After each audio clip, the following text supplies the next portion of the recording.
OIB TV, uma realização da Ordem dos Economistas do Brasil. Colega economista, prezada telespectadora, prezado telespectador, é um prazer estar com vocês mais uma vez aqui na TV da Ordem dos Economistas do Brasil. E hoje tenho a grata satisfação de conversar com Kelly Galego Massaro, que é presidente executiva da Associação Brasileira de Câmbio. Kelly, é um prazer enorme estar com você aqui na TV da Ordem dos Economistas do Brasil. Prazer é todo meu, professor. Obrigada pelo convite. Grata satisfação em poder ter esse bate-papo aqui com você. Compartilho aqui os cumprimentos com os telespectadores, os colegas economistas. Kelly, fala um pouquinho de você, da tua carreira profissional e principalmente desses últimos tempos que você está na Abracan. Vamos lá.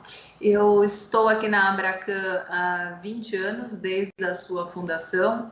Vim do mercado da indústria automobilística, trabalhava já há 8 anos na indústria de autopeças. Sou formada em administração e sempre tive uma grande admiração por pessoas da minha família. No caso, tinha o meu sogro, que já fazia parte desse mercado, e eu sempre observei de fora com uma grata sensibilidade que um dia aqui estaria. Bom, e tive a oportunidade de ser convidada para trabalhar naquele momento para a fundação e a criação de uma instituição que tivesse o interesse de representar um segmento de corretoras de câmbio. Naquele momento, há 20 anos, nós iniciamos como corretoras de câmbio. Cheguei aqui no ambiente de administração, praticamente, para gerir, para criar da data zero da Abracan, e aqui estou. Fiz carreira, passei desse primeiro patamar da criação, da gestão, da fundação em si da Abracan, desde o primeiro momento. Passei pela superintendência, depois participei da diretoria, e hoje ocupo a posição de presidente executiva. A Abracan, ao longo desses 20 anos, ela deixou de ser só uma instituição representativa do segmento de corretoras de câmbio e passou a representar todo o segmento de câmbio.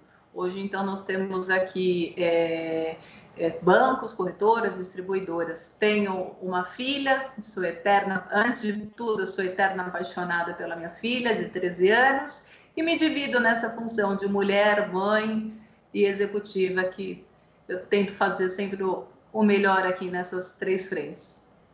Parabéns, é excelente carreira que você está trilhando e auguro que nos próximos anos você galgue, continue nesse posto e galgue outros mais superiores, se for o caso. Kelly, a Abracan representa inúmeras instituições que estão no mercado de câmbio, e o ano passado, e ainda estamos sofrendo os efeitos da pandemia, mas principalmente no ano passado, a pandemia cerceou a liberdade de ir e vir, principalmente nas viagens internacionais. É um mercado muito competitivo e ocorreram muitas mudanças dentro do próprio setor. Conta um pouquinho como foi esse 2020 no mercado de câmbio. Olha, professor, dizer que foi um ano desafiador é um pouquinho de até sensibilidade diante de tudo que a gente viveu, né? Estamos ainda, como o senhor mesmo comentou, estamos vivendo.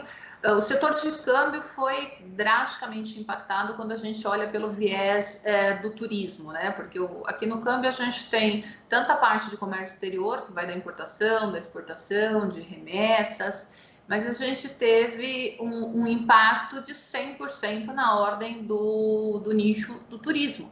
Obviamente, quando você deixa de ter fronteiras abertas, a possibilidade de viajar, você tem um impacto direcionado a quem busca moedas estrangeiras, que esse é o nosso expertise no nicho do turismo, né? Então, nós temos, dentro dos nossos associados, nós temos a divisão daqueles que trabalham com todas o leque de serviços, tem os que são especializados no turismo. Então, de forma geral, o impacto no primeiro momento, quando a gente parte ali da linha do tempo de março, a gente fala que no primeiro momento foi 100% na data zero. Teve depois o segundo momento que o mercado, a gente fala que virou a ordem, virou a chave, que o que era? Aquelas pessoas que desestimularam-se do ímpeto de viajar, ainda que tinham já suas viagens marcadas, começaram a fazer o quê? Realizar esses recursos que estavam em carteira vendendo. Então, o mercado virou, né? Então, as pessoas começaram a vender as moedas para realizar, e, enfim, aqueles que estavam com medo até da oscilação da moeda, acabaram vendendo, outros que tinham, de fato, compromissos financeiros, e aqueles, sim, eram um recurso que eles tinham para fazer essa realização financeira. Esse foi o segundo momento. O terceiro momento foi onde essa segunda demanda já não existia mais. A primeira dispensa comentários, porque sumiu de vez toda e qualquer expectativa de uma futura viagem, e o mercado estagnou. Isso falando no turismo.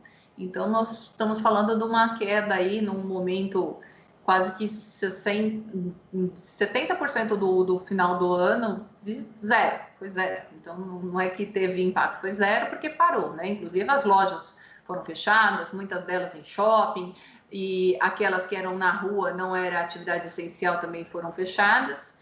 E aí a gente sai um pouquinho dessa seara do turismo e vai para o comércio exterior. Claro que o mercado ficou bastante norteado na especulação. A gente teve a questão da pandemia, que era mundial, mas também a gente tem as nossas diferenças políticas, né? Que aí saltou aos olhos num ambiente mais difícil. Ele deu uma retraída, mas ainda assim nós podemos falar que no último trimestre ele começou a dar uma retomada e deu uma arrefecida. Entre de toda a tragédia anunciada, nós conseguimos ainda salvar o último trimestre com as importações e as exportações, no caso, também, e honrando um mercado que é um nicho específico também, que é a questão das remessas, né? Que são aquelas pessoas que aqui estão, que fazem remessas, que a gente chama de inbound e outbound. E essas continuaram, porque geralmente são para honrar compromissos, seja de quem está lá fora, ou daqueles que estão aqui mandando, no caso, para os seus familiares, que são aquelas micro-remessas, no caso de imigrantes. E do ponto de vista da tecnologia, houve uma grande mudança também no setor, ou seja, as empresas do setor se ajustaram à questão tecnológica? Sim, o setor financeiro é um setor bastante pautado e fundamentado na tecnologia, né? Então, a gente está sempre em constante evolução. O que aconteceu é que a gente teve que, todo aquele mapeamento que sempre a gente trabalha em cima dele no sentido de projeções futuras, de alcance e inovações tecnológicas, nós tivemos que acelerar ao máximo para poder dar continuidade às nossas operações. Então, tem algumas instituições que já estavam preparadas, cada um no seu business plan, no sentido de atender de forma tecnológica, com plataformas para fazer remessas, mas outras elas tiveram que se antecipar a tudo isso para trazer uma continuidade dos serviços para os seus clientes. E é na dificuldade que a gente vê as oportunidades, né? Então, a notícia boa do final do dia é que nós tivemos aqui uma grata surpresa do dinamismo que o mercado empreendeu, no sentido de não parar um único só dia, uma única operação foi bloqueada no sentido de não continuidade por escassez, né, da presencial, e a continuidade tecnológica atendeu com primor tudo que a gente esperava. Kelly, uma coisa que eu tenho estudado bastante é a questão das leis que regem o mercado de câmbio. Nós temos leis que já têm mais de 100 anos. É algo fantástico. Como professor, muitas vezes eu digo para os alunos, olha, É inacreditável que exista ainda uma lei em vigor que diga que se você for pego portando moeda estrangeira, você pode ser levado para a delegacia, a menos que você tenha o comprovante de que você adquiriu essa moeda estrangeira numa entidade devidamente credenciada pelo Banco Central. E a lei do capital estrangeiro também é muito antiga. E nada se fez nessas últimas décadas para melhorar, para tornar o mercado de câmbio mais democratizado, mais acessível, menos perigoso, digamos, no sentido de que a pessoa vai comprar ou vender moeda estrangeira. Às vezes, para alguns é algo, puxa, como se fosse algo ilegal. Não há nada de ilegalidade. Mas há algo novo no Congresso, né? Há uma lei aí que está já também há muito tempo para ser votada. E quais são as expectativas do mercado com relação a mudanças na lei na lei que rege o mercado de câmbio? Porque nós temos o mercado de câmbio sendo regido pelas normas do Banco Central, né? Pelos mais diferentes aspectos. Mas há leis que precisam ser mudadas. Por exemplo, eu gostaria de ter uma conta em moeda estrangeira, mas eu não posso. Não ainda. É isso mesmo, professor. Coberto de razão, estudos fundamentados com preciosismo nessa questão do 100. É uma lei centenária, né? Tem 101 anos, na verdade, aí, se a gente colocar da primeira circular, resolução. E então, aqui, separando um pouco esse comentário em algumas vertentes, então, sim, de fato, nós saímos de um câmbio onde para você ter uma moeda estrangeira, mais do que para ter uma moeda estrangeira, né? Antigamente, para que você pudesse importar um remédio, que você pudesse comprar moeda estrangeira para comprar um remédio, você tinha que levar a caixinha do remédio no Banco Central. Porque se você não tinha uma documentação mais do que aquela receita, mas então você tinha que dizer, olha, esse $100 foi empregado para a compra desse medicamento. Então, assim, embora pareça que assim, isso pode estar muito longe da realidade, o mercado teve movimentos naturais. A gente é dinâmico, né? Aconteceram inúmeras mudanças de lá para cá. Hoje, claro que nada disso que a gente está citando aqui, só trazendo a história, acontece mais, mas ele precisa, sim, de ser atualizado para que consiga abarcar todos os players e com produtos, serviços que são oferecidos para esse mercado. O Banco Central é o regulador do sistema financeiro, obviamente aqui nesse segmento que a gente está falando do câmbio especificamente, e ele fez a proposta do PL cambial, com bastante propriedade no sentido de demanda, necessidade que o mercado está carente. Então, nós estamos vendo com bons olhos, justamente pelo fato de que a gente sempre busca a competitividade, as formas igualitárias de atuação. Então, o PL, ele vai reescrever, na verdade, as normas cambiais, trazer para um movimento onde você tem produtos atuais, players que não existiam quando foi feita a primeira redação, claro, né? Então, hoje você tem fintechs, startups, IPs, que são as instituições de pagamentos, e todas elas acabam entrando no mercado com adendos, com arranjos, com anexos dentro da circular, porque não dá para ser diferente, né? Surgem novos negócios, o mercado é dinâmico, ele acontece antes da resolução, e aí é necessárias adequações. Então, com certeza, a questão que mais assim impera na nossa expectativa do PL de câmbio é que ele seja um marco para a legislação cambial, né? E que resolva grandes questões das assimetrias, das isonomias, e que traga uma concorrência leal, que é o que a gente sempre fala, que a concorrência ela é natural desde que ela seja leal. Então, se a gente trouxer todos os players para um mesmo ambiente regulatório, seja de exigências, seja de direitos, seja de base de controles, que é o principal norte de uma instituição de câmbio, que é do sistema financeiro, que são controles, PLD, FT, seguramente a gente vai ter um mercado muito melhor para todos, para a concorrência, para a competitividade, e quem ganha com isso é a sociedade, né? Câmbio ainda é muito mistificado no sentido do que pode e que não pode. Acho que nós estamos com um grande momento aí de trazer para a pauta algo e mostrar que, de fato, o câmbio é mais um produto financeiro, como pagar uma conta, é realizar uma operação de moeda estrangeira, só dentro de operações financeiras ou mesmo no turismo para obtenção de moedas. É verdade.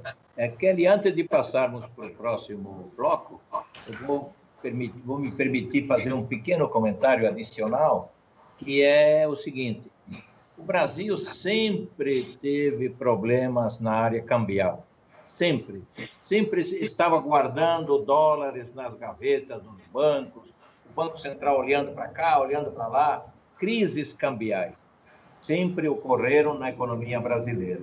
Mas desde 2003, nós estamos com um nível de reservas fantástico. Temos mais de 350 bilhões de dólares de reservas. E não há sentido em ter uma lei antiga que era sobre uma doença que ocorria e não mais ocorre. Hoje nós estamos na abundância e os mercados globais estão numa velocidade fantástica. E as nossas leis não permitem que a gente acabe se ajustando a esses mercados globais. Mas agora a esperança do setor é que com esse PL, esse projeto de lei, o Brasil acabe efetivamente entrando numa economia global e que a nossa moeda seja uma moeda globalizada também. Não é verdade? Sem dúvida, sem dúvida. Esse é o grande mote que faz com que tenhamos esperanças de futuro melhor no sentido econômico, visando o que o câmbio pode oferecer. O Banco Central foi muito feliz em propor um PL de câmbio num momento tão desafiador como esse da economia, e a gente também está pautando aí questões como a independência do Banco Central. Eu acho que são fatores de convergência absurda para que a gente tenha não um avanço, mas um salto gigantesco para a internacionalização da imagem do país. Excelente. Kelly, vou pedir um segundinho para a nossa telespectadora, para o nosso colega economista, e já retornamos. O que nos move nos transporta para o futuro. Dinamismo para acompanhar as evoluções tecnológicas e os novos modelos de negócios. Dinamismo para inovar. Se superar as expectativas é importante para você, é importante para nós também. Oferecemos soluções completas para potencializar o crescimento sustentável do seu negócio e projetá-lo para o futuro. Esteja onde estiver, conte com a gente.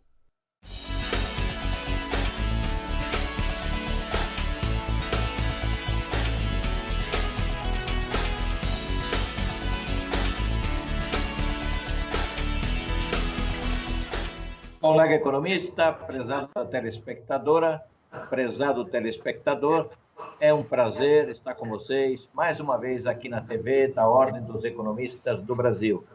E tenho a grata satisfação de estar conversando com a presidente executiva da Abracan, Kelly Galego Massaro. Kelly, mais uma vez, muito obrigado por você estar conosco aqui na TV da Ordem dos Economistas do Brasil, dando informações extremamente importantes para os colegas economistas e também para a sociedade em geral, representada por nossos telespectadores. Kelly, a Abracan lançou um selo de conformidade que é muito importante dentro das instituições coligadas, e eu gostaria que você falasse um pouco sobre esse selo de conformidade e quais são as expectativas que você tem no sentido da abrangência desse selo dentro do mercado. Obrigada, prazer continuar aqui com toda a audiência, com o professor. É isso mesmo, o selo ele foi lançado agora em 1º de outubro, juntamente com a resolução do Banco Central, que é um marco de PLD, que é a 3978, que é uma resolução que ela traz uma adequação e uma modernização de todas as regras que são aplicadas para as instituições de câmbio, né?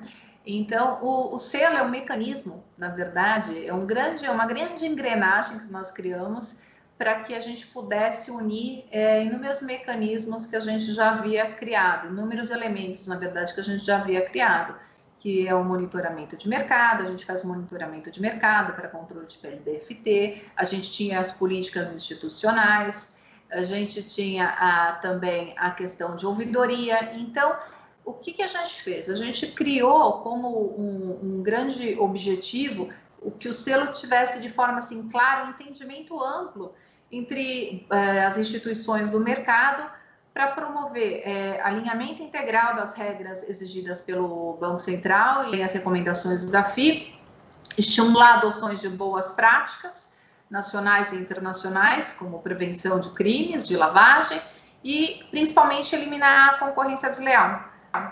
Porque hoje tem agentes no mercado que trabalham com a questão da assimetria. Então, a ideia de trazer um selo de conformidade era exatamente para trazer um ambiente uniforme para todos. Então, de forma muito objetiva, para que a gente possa trazer o selo, o que ele é? Ele acaba sendo um processo de auditoria que as instituições que fazem parte desse mercado sofrerão, no sentido de aferir resultado por todos esses elementos que vinham sendo tratados de forma individualizada. Então, ele traz como uma grande engrenagem a consolidação de regras de conformidade, que após passar por esse processo de auditoria, que é uma auditoria que está sendo, uma única auditoria que está fazendo essa checagem de mercado. Então o processo é isonômico, é um padrão que foi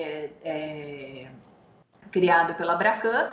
Então ele trará a condição das instituições trabalharem de forma isonômica, com um ponto de atenção aí que é a fundamental importância. Então, ela não é exclusiva, e sim inclusiva de mercado, né? Porque você tem a condição de, mesmo da pequena instituição, que é a que eu tenho aqui como associado, como um banco que presta um grande volume de serviço de câmbio para o mercado, ele poderá ter as mesmas formas de controle isonômica e que ele possa ter uma concorrência leal. A gente tendo a concorrência sempre é natural, desde que ela seja leal. Então, o selo ele trará a condição de chancelar dentro dessas instituições a isonomia e a quebra das assimetrias que existem no mercado.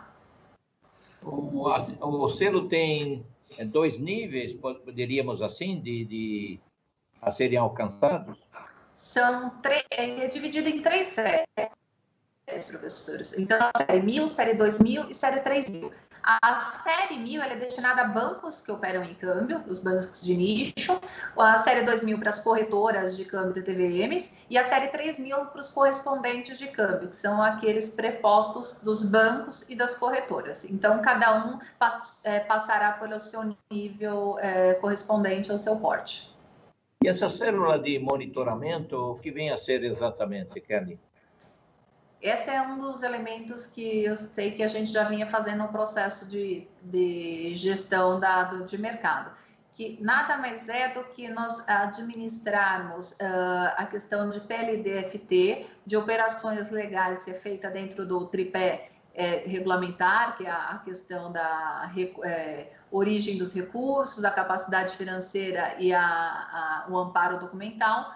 A gente faz a avaliação por todo o mercado, nós temos representatividade brasileira, então nós fazemos dentro de todo o mercado a checagem dos players que ali operam para saber se eles estão operando de forma regular dentro desses pilares que eu acabei de citar. Então é como se fosse uma inspeção de rechecagem de operação.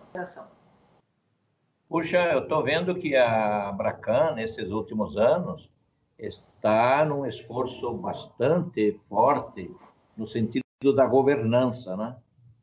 E muitos resultados já positivos foram sendo encontrados, não é verdade, Kelly? Sim. Sim, nós passamos por um grande e amplo processo de reestruturação da governança. Nós nascemos há 20 anos, somos jovens, entretanto, bastante maduros para entender o tamanho da importância de estar no mercado onde os controles e as questões elas estão cada vez mais sofisticadas e cada vez mais exigentes. E não dá para ser diferente. Então, para isso, nós fizemos estruturais internas, que partiu desde a representatividade, como eu citei no início dessa entrevista, partindo de representatividade de corretoras de câmbio, incluindo TVMs, bancos. Nós hoje também temos uma comissão de ética independente, com instituições, com membros dessa comissão que são independentes de mercado, então eles não fazem parte, então não tem vício dentro dele. Nós temos essa célula de monitoramento, nós temos a ouvidoria compartilhada, para que tenha um custo, que a gente fala pool de adesão, menor para os membros, entretanto individualizada, e hoje temos já totalmente a nossa gestão independente de ter executivos dedicados, principalmente a presidência que hoje é executiva e não de membros de mercado. Excelente. Bom, Kelly, infelizmente o tempo ele vai andando rapidamente. Mercado de câmbio é algo extremamente fascinante e já deu para perceber que o teu trabalho na Abracan tem sido extremamente valorizado, extremamente importante, onde você acabou criando uma série de fatores que caminham no sentido de tornar esse mercado de câmbio com seus agentes cada vez mais perto da sociedade e cada vez mais dentro dos critérios de governança e compliance. Eu agradeço muito a tua participação aqui na TV da Ordem dos Economistas do Brasil. Muito obrigada, foi uma grata satisfação participar, receber o convite. Meu respeitoso abraço e cumprimento aos colegas economistas. E a você, meu caro economista, prezada telespectadora, prezado telespectador, aguardo vocês no próximo programa da TV da Ordem dos Economistas do Brasil. OEB TV, uma realização da Ordem dos Economistas do Brasil.